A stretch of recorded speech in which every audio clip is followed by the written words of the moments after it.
오늘도 여러분들 잘 오셨습니다. 이 시편 57편 동일한 구절 두 절이 나옵니다. 후렴구라고 할 수 있는데 5절과 11절 말씀 다 함께 읽습니다. 하나님이여 주는 하늘 위에 높이 들리시며 주의 영광이 온 세계 위에 높아지기를 원하나이다 했습니다. 이 내용이 신약 고린도전서 15장 24절부터 28절까지의 말씀과 맞물려서 교회 전통에서는 이 시를 죽음과 지옥의 권세를 이기신 예수님의 부활의 승리를 노래하는 부활절에 부르는 시편으로 사랑받아 왔습니다. 이 후렴의 내용은 영광이 돌려지지만 이런 찬송을 드린 시인은 다름 아닌 다윗입니다. 다윗은 인생의 쓰라린 경험을 참 많이 한 사람입니다. 이 오늘 봉독한 57편에도 혹독한 시련 중에 지은 그 분위기가 가득 담겨 있어요. 그 표제를 보면 알다스엣이란 말이 거기 떠 있습니다. 다윗의 믹담시 인도자를 따라 알다스엣에 맞춘 노래했는데 이 알다스엣이라는 말은 멸망시키지 마소서 하는 뜻이 있는 용어예요. 사울 왕의 추적을 피하여 아둘람 굴 또는 엔게디 동굴에 숨어 있을 때 지은 시다 이렇게 보는 겁니다. 1절에 보면 재앙들이라는 말이 있는데 복수로 표현이 됐으니까 이게 한두 가지 재앙이 아니라는 거예요. 3절에 나를 삼키려는 자의 비방이라는 표현도 있습니다. 비방받고 있는 것 힘들죠. 4절에서는 내 영혼이 사자들 가운데 살며 이 사자는 그 짐승 사자를 얘기합니다. 한두 마리가 합니다. 떼로 몰려다니며 물어뜯는 사자들 가운데 살며 내가 불사르는 자들 중에 누웠으니 여러분 누우면 편하는데 불사르는 그 상황에 누워있다는 게 잠이 옵니까? 편치가 않죠. 곧 사람의 아들들 중에라 그들의 이는 이빨입니다. 이는 창과 화살이요 그들의 혀는 날카로운 칼 같도다. 그래서 이런 일을 겪으며 당하며 다윗은 이 6절에서는 내 영혼이 억울하도다 하는 표현까지 합니다. 이런 심경을 토로하는데 정말 파란만장한 일을 겪은 다윗입니다. 우리 대한민국 남자들 보통 군대를 가면 2년, 요즘은 2년이 안 되죠. 한 20개월 되는데 2년 남짓한 이 기간 이거 너무 힘들다.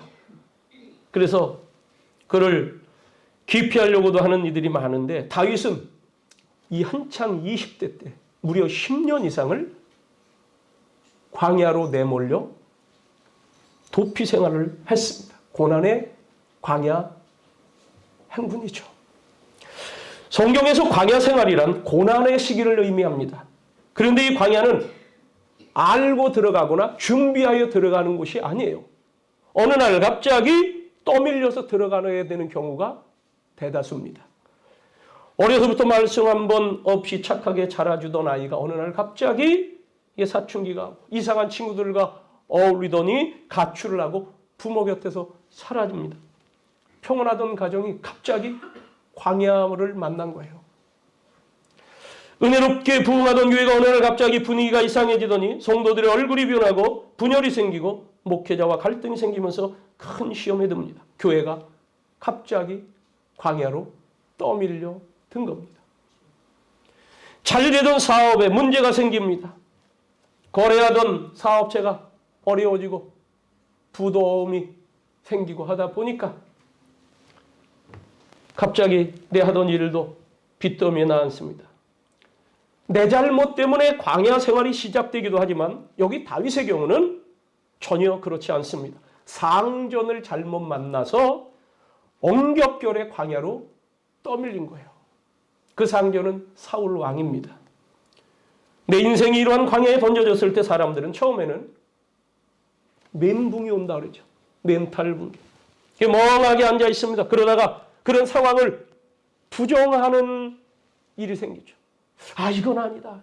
이건 아닐 거야. 이럴 수가 없지. 내게 왜 이런 일이 생기나. 마음으로 그것을 감당하다 못하게 보니 원망함에 사로잡힙니다. 누군가를 원망하게 돼요. 그러면서 자신에 대한 원망도 합니다. 저절로 한숨을 푹푹 쉽니다. 밤잠을 이루지 못하며 그 상대를 향해 이를 갑니다.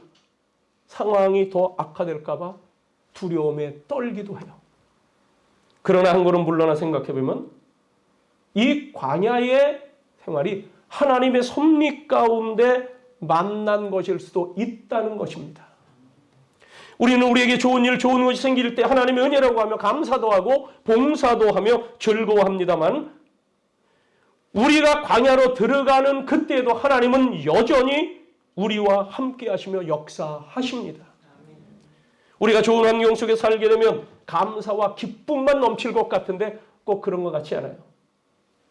교인이나 교인 아닌 사람들이나 저 대치동 큰 평수 아파트에 살던 회사 사장님 부인이 교회를 처음으로 나왔어요. 어떤 동기에 교회를 나오셨습니까? 물었더니 저는 우리 아파트에 계단 청소하는 아주머니 보고 나왔습니다. 자기는 정말 고급 아파트에서 아무 걱정 없이 남부러운 것 없고 남편이 잘 벌어다 주는 것 속에 안정된 생활하고 있는데 그냥 사는 것이 밋밋했다는 거예요. 아, 그냥 이렇게 사는 건가 보다.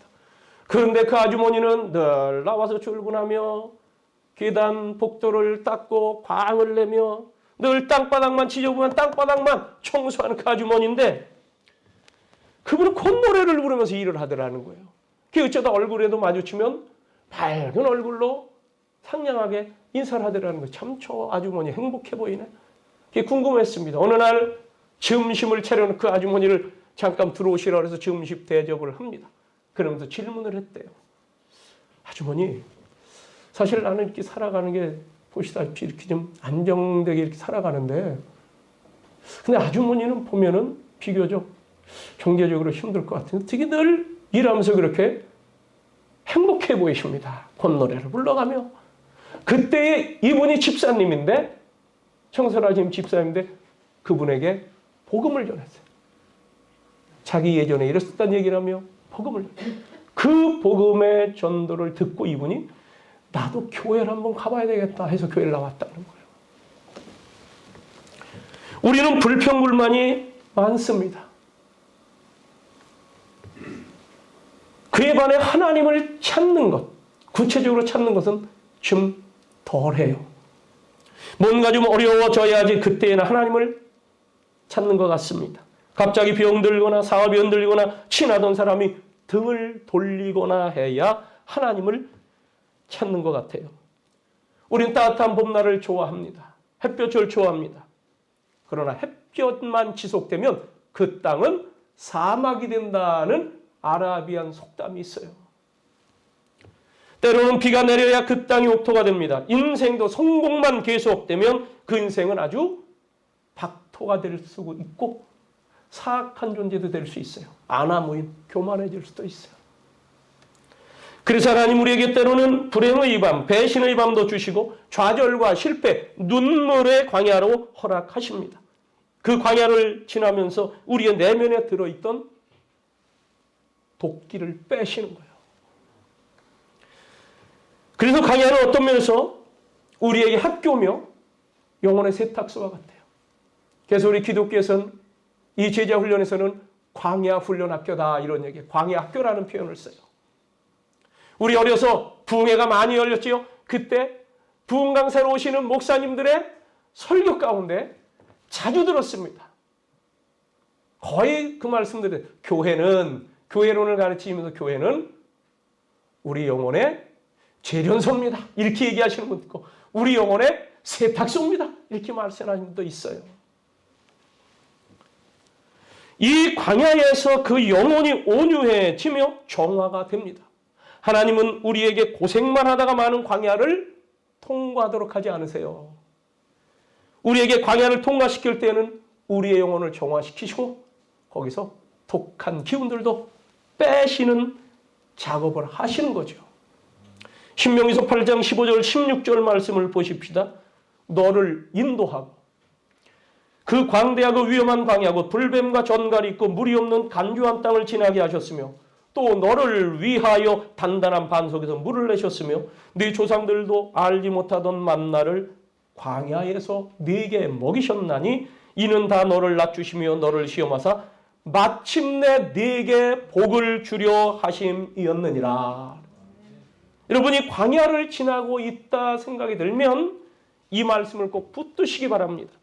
이는 다 너를 낮추시며 너를 시험하사 마침내 네게 복을 주려 하심이라. 아멘. 광야의 목적과 영적인 의미를 깨달으면 광야는 그냥 광야가 아닙니다.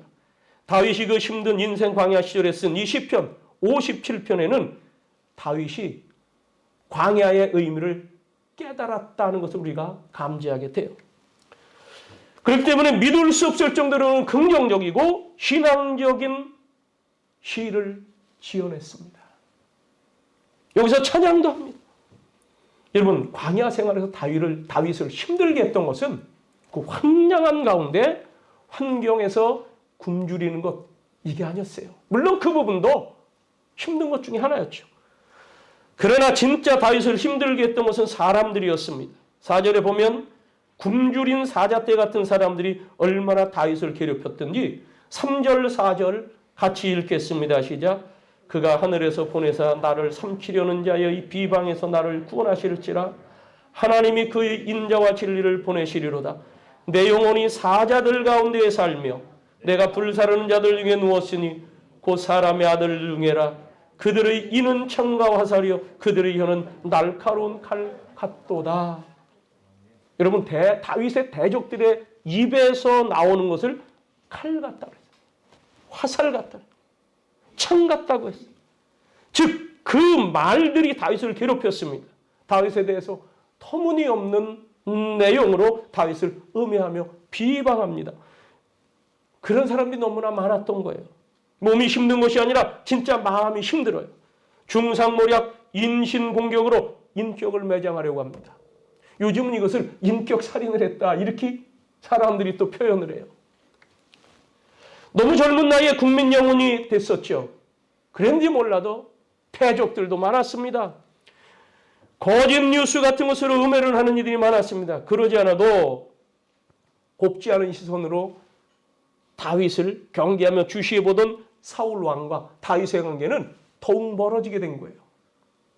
악한 자들이 끊임없이 악성 거짓 정보를 퍼뜨리며 음모를 꾸민 겁니다. 여기 창과 활, 날카로운 칼이라는 표현인데 창은 바로 그냥 그 자리에서 가까이 있는 사람을 그냥 던지는 거예요. 활은 멀리서 안 보이는 데서도 쏘는 거예요. 그래요. 다윗이 듣는 자리, 때로는 안 들리는 자리, 다윗이 보이는 곳, 안 보이는 곳, 이런 데서 다윗에 대해서 여러 가지 말들이 오고 갑니다. 부정적인 말들이죠. 칼로, 바로 그냥 같이 있다가도 칼로 해야 한다.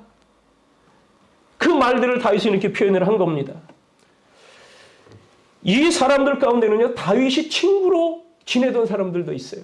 그래서 시편에 또 보면 그들은 나의 원수가 아니라 원수라면 내가 그냥 그러려니 하고 참았으리라. 그런데 그들이 나의 친구요 동료로다 그랬어요. 그러니 다윗에게 배신감이 더 컸던 겁니다. 6절 말씀, 그들이 내 걸음을 막으려고 그물을 준비하였으니 내 영혼이 억울하도다. 그들이 내 앞에 웅덩이를 팠으나 자기들이 그 중에 빠졌도다. 원수들이 다윗을 잡으려고 곳곳에 덫을 놓았어요. 이 다윗이 견디다 못해 말하는 거예요. 내 영혼이 억울하도다.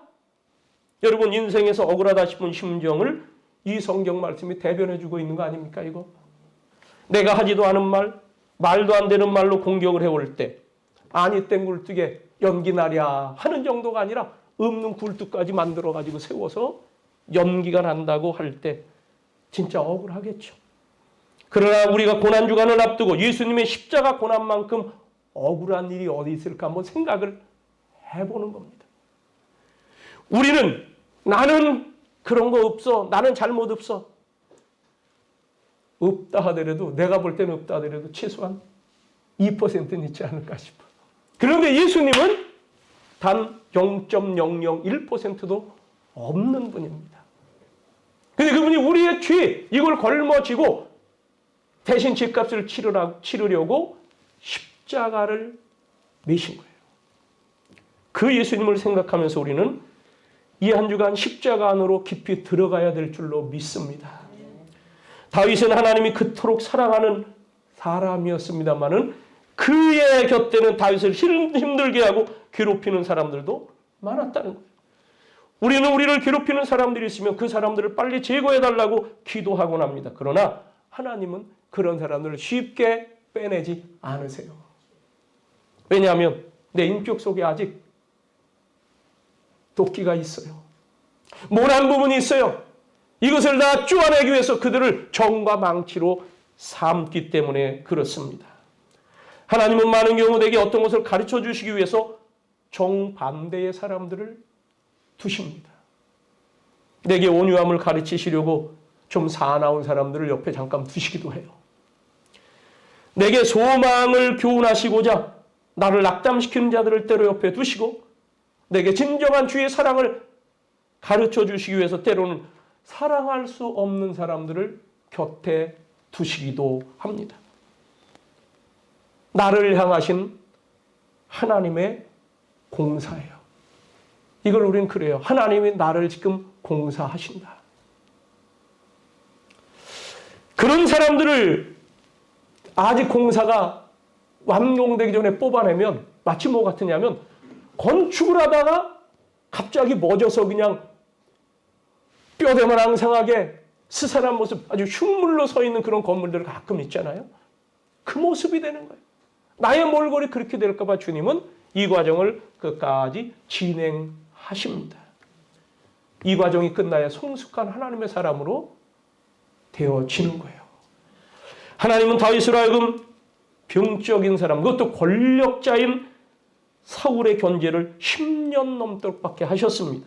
정말 힘들었습니다. 그런데 그 과정을 통해 하나님께서는 다윗 속에 들어있는 제2의 폭군 근성, 사울, 제2의 사울 왕을 제거하신 겁니다. 이 과정이 완성되지 않으면 사울에서 다윗으로 왕이 바뀌어도, 정권이 바뀌어도 문패만 바꿔난 거지. 여러분, 정치하는 분들 보니까 거기서 거기더라고요. 하는 짓들이 권력 잡으면 다 똑같아.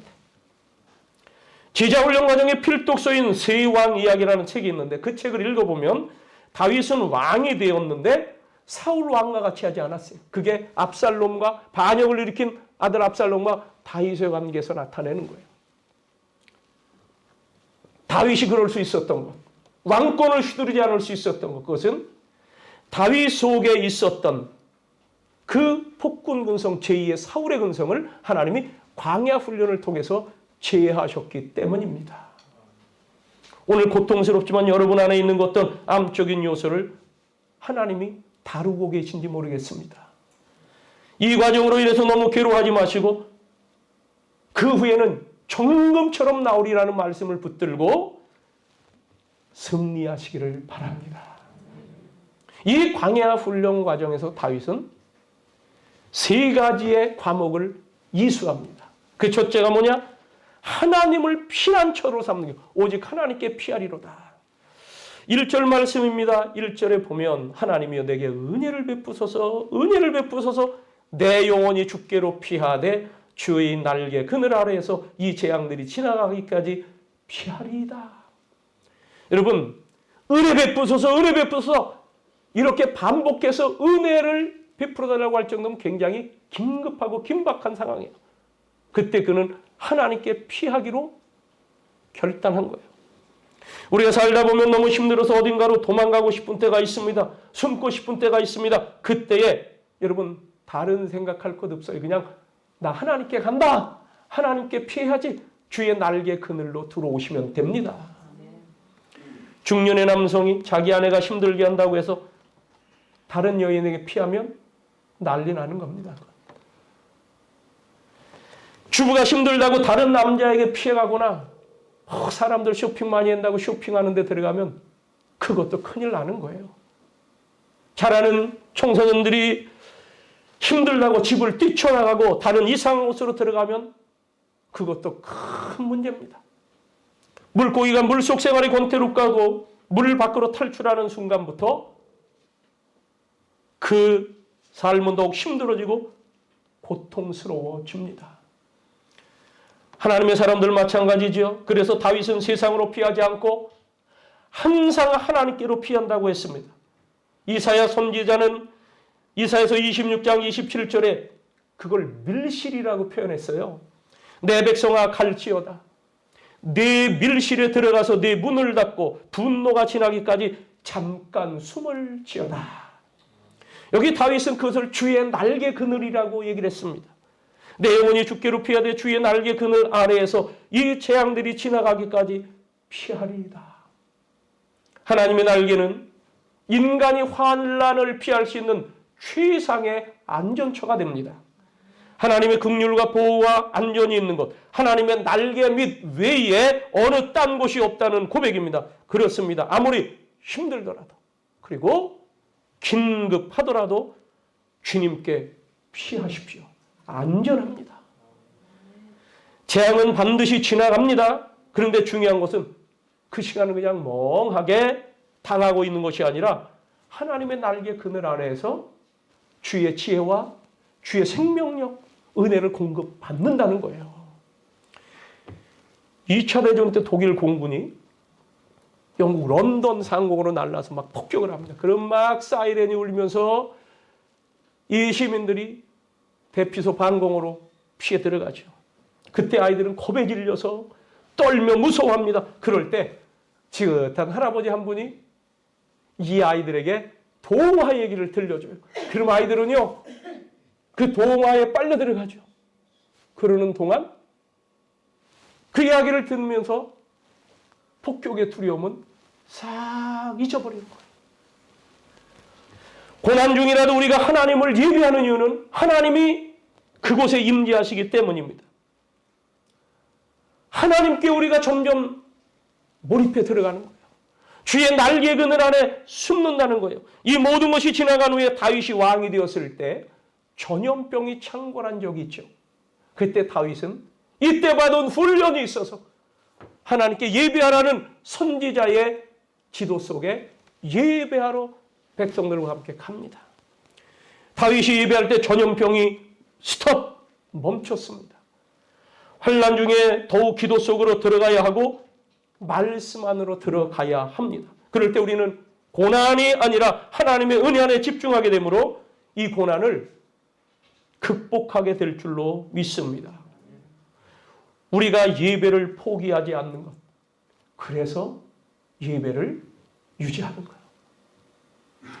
둘째, 하나님께 대한 신뢰와 부르짖음입니다. 이 신뢰는 다른 말로 믿음이에요. 부르짖음은 간절한 기도입니다. 믿는 자들에게는 표적이 따른다고 했어요. 여기 2절 말씀 보세요. 내가 지존하신 하나님께 부르짖으며 곧 나를 위하여 모든 것을 이루시는 하나님께로다. 날개 그늘 안에 숨어 들어가는데 하나님께서 그 안에서 이루신다는 거예요. 내 모든 일을 이루신다. 나는 피하여 아무것도 할 수 없어요. 그런데 하나님이 내 일을 이루신다. 여기서 부르짖는다는 말은 절박한 기도를 얘기합니다. 십자가 고난을 앞에 두신 예수님, 겟세마네 동산에 가서 기도하실 때 땀방울이 뚝뚝뚝뚝 떨어지는데 그게 마치 핏방울이 떨어지는 것 같았다 그랬어요. 다윗은 여기서 이 절박한 긴박한 기도를 어떻게 했을까? 그도 굉장히 힘들었을 거예요. 처참했을 거예요. 거액의 현상금이 붙었습니다. 카파라치 같은 이들이 이게 찾아다니면서 추적을 하면서요. 그런 사람들이 한둘이 아닙니다. 이제는 고국 땅에서 숨어 있을 곳이 없어 국경을 넘어가야 될 상황이 됐어요. 그래서 실제로 국경을 넘어가서 다른 나라 왕 앞에서 미친 채도 해가지고 목숨을 간신히 구하기까지 했어요. 이게 얼마나 창피한 일입니까? 처참합니까? 그 정도로 지금 힘든 거예요. 내 힘으로는 아무것도 할 수 없다는 것을 절감하는 다윗. 그의 기도는 진짜 간절한 거예요. 그래서 부르짖는다는 거예요. 6절을 보십시오. 그랬더니 내 앞에 웅덩이를 팠으나 자기들이 빠졌도다. 하나님은 지존하셔도 높은 곳에 계시지만 이 땅에 사는 우리와 결코 동떨어진 분이 아니십니다. 사울과 그 졸개들이 다윗을 잡으려고 그물을 쳐놓고 웅덩이까지 팠습니다. 그물과 웅덩이가 함정이 촘촘합니다. 그러나 하나님이 선수를 치시는 거예요. 그러면서 다윗을 보호하시니 도리어 그 함정을 판 자들이 그 웅덩이에 빠지게 되었다는 말씀입니다. 남들을 해치려고 하는 거짓의 웅덩이를 판 사람들에게 반드시 하나님의 심판이 따릅니다. 지금은 그냥 넘어간다고 해도 하나님이 그거 그냥 잊고 계신 게 아니에요. 그런 사실을 알기에 다윗은 광야 생활하면서 내가 이제 왕만 되면 다윗한테 보복한다. 이런 생각 추구도 안 했어요. 이를 악물지 않았습니다. 그것은 이 하나님이 주신 광야 학교의 시간을 낭비할 뿐이에요. 오히려 그를 처치할 수 있는 기회가 있었지만 사울의 몸에 심지어 옷자락에도 손대는 걸 꺼려했어요. 다윗의 부하들이 장군, 사울왕 죽일 수 있는 절호의 찬스가 왔으니 이참에 해치웁시다 했을 때 아서라 하고 그들의 행동을 만류했습니다. 여러분을 배신하고 떠나고 해를 끼친 사람들에게 보복하는 일로 광야를 낭비하지 마십시오. 악인에 대한 심판을 하나님께 맡길 때 우리는 자유할 수 있는 겁니다. 잠언서 20장 22절을 보세요. 너는 악을 갚겠다 말하지 말고 여호와를 기다리라. 그가 너를 구원하시리라. 여러분들이 어디 두고 보자. 이렇게 하지 말라는 말이에요. 오히려 그때를 그 다음을 위한 준비하는 시간으로 활용하라는 거예요. 왜냐하면 여러분을 대적하는 원수보다 큰 자들이기 때문에 그렇습니다. 여러분 큰 자 맞습니까? 예수 믿는 사람들은 큰 자입니다. 여러분은 큰 자들이에요. 괴롭히는 자들보다 더 큽니다. 그러니 그들하고 맞서서 조물애기들하고 조물애기 역할을 하면 안 된다는 거예요. 허우대가 커서 큰 게 아닙니다. 장래의 꿈과 목표와 스케일이 커서 큰 것도 아닙니다. 큰 이유는 크신 하나님의 손 안에 빚어지는 자들이기 때문에 우리는 큰 자라는 거예요. 여기 10절 말씀을 보십시오. 하나님을 말할 때 시편에서 성경에서는 크신 하나님이라고 보통 얘기를 하는데 여기 보니까 10절에 무릇 주의 인자는 커서 하늘에 미치고 주의 진리는 궁창에 이르나이다. 여러분 하나님의 인자하심이 하늘에 미친 그냥 온 세상에 꽉 차 있고요. 하나님의 진리는 궁창에 가득하다는 거예요. 어느 한 곳에만 해당되는 게 아니에요. 한 지역에서만 통용되는 게 아니에요. 이 인자함 속에 다윗은 보호받기에 큰 자로 빚어지고 있는 겁니다. 그러니 시시한 것 가지고 다투지 마세요. 진짜 중요한 것은 보이지 아니하는 저 하늘나라 하나님께 속한 것인 줄로 믿습니다. 본문 3절도 보십시오. 그가 하늘에서 보내사 나를 삼키려는 자의 비방에서 나를 구원하실지라. 하나님이 그의 인자와 진리를 보내시리로다. 우리에게 오는 인자하심과 진리는 하늘로부터 오는 거예요. 나를 삼키려고 비방하는 자들로부터 구원하시기 위해서 주님이 우리를 돌보시고 감싸는 거예요.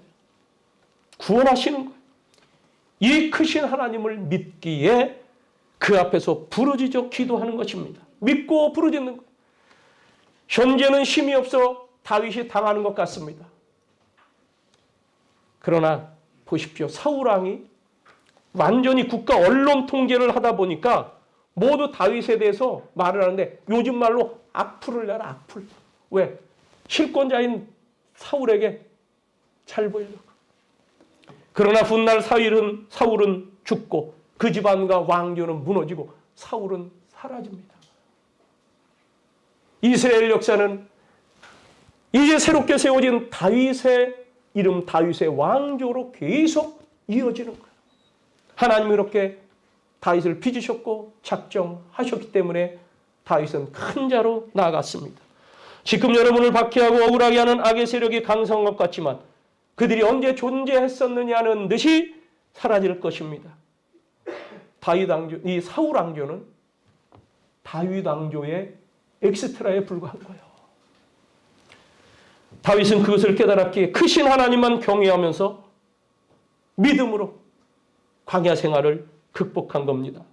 사울이 천천이라면 다윗은 만만이라. 여러분 이 얘기를 들은 사람 아닙니까? 골리앗을 때려내고 개선할 때 사울은 촌천, 다윗은 만만. 자기가 내세우지 않았지만은 그 소리를 들었어요. 쫓겨다니면서 원수였던 사울왕도 다윗이 자기를 죽이지 않은 것을 알 때 그의 입을 통해 그런 얘기했죠. 다윗아, 내가 큰 일을 행하겠고 반드시 승리하리라. 하나님은 지금 자기를 쫓아다니고 죽이려는 원수 사울의 입을 통해서 다윗에게 도장을 찍어주신 거예요. 네가 반드시 큰 일을 행할 것이고 승리한다 하는 거예요. 여러분, 그런 음성 듣기를 주의 이름으로 축원합니다. 다윗이 사울에게 반응하지 않았기 때문에, 사울처럼 반응하지 않았기 때문에 사울 왕을 넘어서 위대한 왕이 될 수 있었던 것입니다. 여러분은 주님 안에서 큰 자입니다. 끝까지 태도와 동기를 바르게 하여 잘 섬기시기를 주의 이름으로 축원합니다. 세 번째는 그 마음을 오직 하나님께 고정시킨다는 거예요. 고정시켰다. 여기 7절 말씀을 보세요. 내 마음이 하나님이여 내 마음이 확정되었고, 같이 읽습니다. 내 마음이 확정되었사오니 내가 노래하고 내가 찬송하리이다.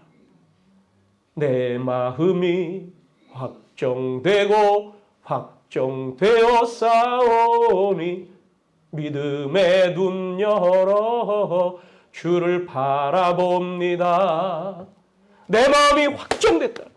이 말은 무슨 뜻이냐? 확고하게 고정되었다는 말이에요. 확정됐다는 아주 확고하게 고정됐다, 준비됐다는 뜻입니다. 여러분, 아무리 힘들고 어렵고 비방을 당하여 억울해도 내 마음은 흔들리지 않습니다.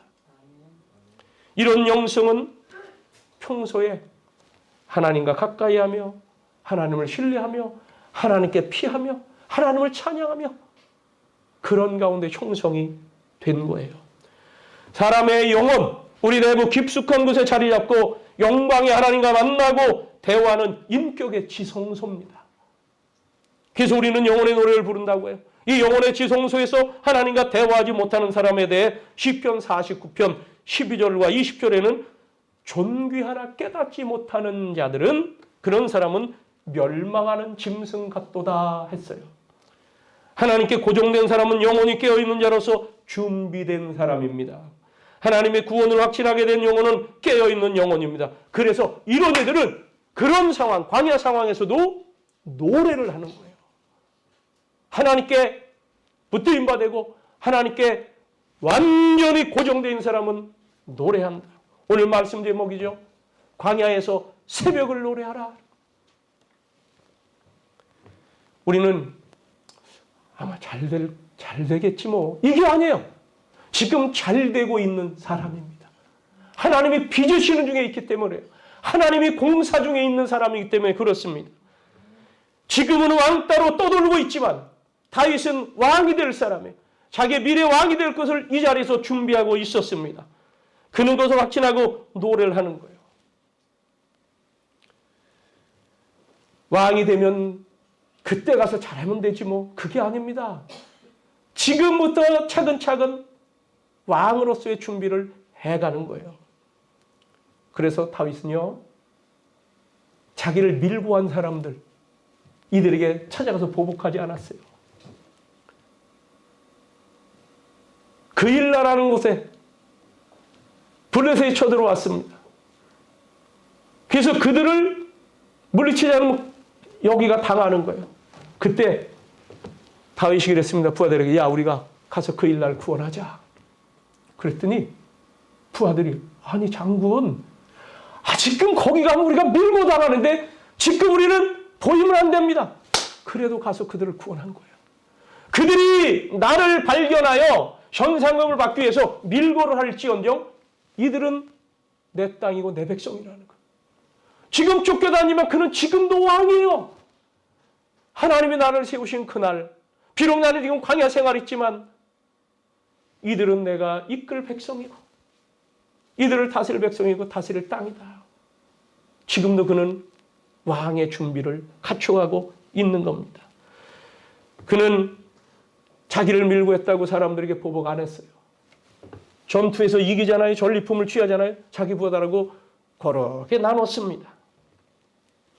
여러분, 이 확고한 신앙, 여기에서 찬양과 감사의 노래가 나오는 겁니다. 17세기 초에 유럽을 초토화시킨 30년 전쟁이라는 게 30년 동안 전쟁을 해요. 끔찍한 전쟁이죠. 이동안 사람들의 심성은 어떻게 됐을까요? 극도로 피폐해졌을 것 같지요? 그런데 아니더라고요. 그 기간에 주옥 같은 찬송 시들이 5만 5천 곡이 지어졌어요. 지금까지 찬송으로 불리는 이 시들보다 더 많은 시가 그 기간 동안에 만들어졌다는 거예요. 지어졌다는 거예요. 아마 마귀는 그 전쟁 통해 사람들의 마음이 지옥 같은 상태로 변하게 하려고 했는지 모릅니다. 그러나 하나님의 인자하신 손길이 그들의 심령을 어루만지고 소망 중에 바라보게 하셨고 주님의 손길은 살아 계셨던 것을 믿습니다. 광야를 지나는 사람은 결코 자기 혼자심으로 노래를 부르지 못해. 여기 하나님의 은혜가 부어줘야 되는 거예요. 악한 자들이 포진하고 있다고 하지만 하나님께서 보호하시는 나를 그들이 어찌할 수냐. 사람이 나를 어떻게, 하나님이 나를 위하시면 사람이 나를 어찌하리요. 하나님의 사랑의 줄이 우리를 지금 동요매고 계심을 믿습니다. 나를 구원해 주실 하나님을 절망적인 상황에서도 오히려 바라보며 노래하는 다윗. 그래서 그는 그런 노래를 부릅니다. 7절에 보니까 하나님이여 내 마음이 확정되었고 내 마음이 확정되었사오니 내가 노래하고 내가 찬송하리이다. 내 영광아 깰지어다 비파야 수금아 깰지어다 내가 새벽을 깨우리로다. 주여 내가 만민 중에서 주께 감사하며 문나라 중에서 주를 찬송하리이다. 여러분 이게 새벽의 노래. 광야에서 부르는 새벽의 노래.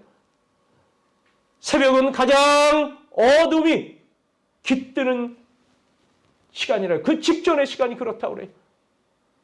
그러나 지금은 어둠이 깃들고 지금은 안 보이고 깜깜해도 나는 모든 것들을 깨우고 노래한다. 수금을 깨우고 비파를 깨우고 함께 노래하자는 것. 요즘으로 얘기하면 오케스트라입니다. 모든 악기들 동원해서 함께 주를 찬송하자. 심지어는 이 새벽이라고 하는 이 상황을 깨우는 거예요. 새벽이 되면 우리가 깨어나는데 다윗은 이 새벽을 깨운다고 문학적인 표현이지만 대단한 영적인 감동받는 자의 표현인 줄로 믿습니다. 광야에서 성령을 체험한 하나님의 자녀들만이 할 수 있는 노래가 광야에서의 새벽 노래예요. 에베소서 5장 보면 신약시대의 교회들 그 숱한 박해 속에서 그들이 부르는 노래가 있습니다. 18절부터 보면 술 취하지 말라 이는 방탕한 것이니 오직 성령으로 충만함을 받으라. 시와 찬송과 신령한 노래들로 서로 화답하며 너희의 마음으로 주께 노래하며 찬송하며 범사의 우리 주 예수 그리스도의 이름으로 항상 아버지 하나님께 감사하며. 여러분 내일부터 새벽을 깨워보세요. 광야에서 새벽 노래를 불러보세요. 그때 하나님께서 여러분들 각자 개인과 가정과 일터와 우리 교회와 이 대한민국 그리고 전 세계에 일하시는 손길을 체험하게 될 것입니다. 기도하겠습니다.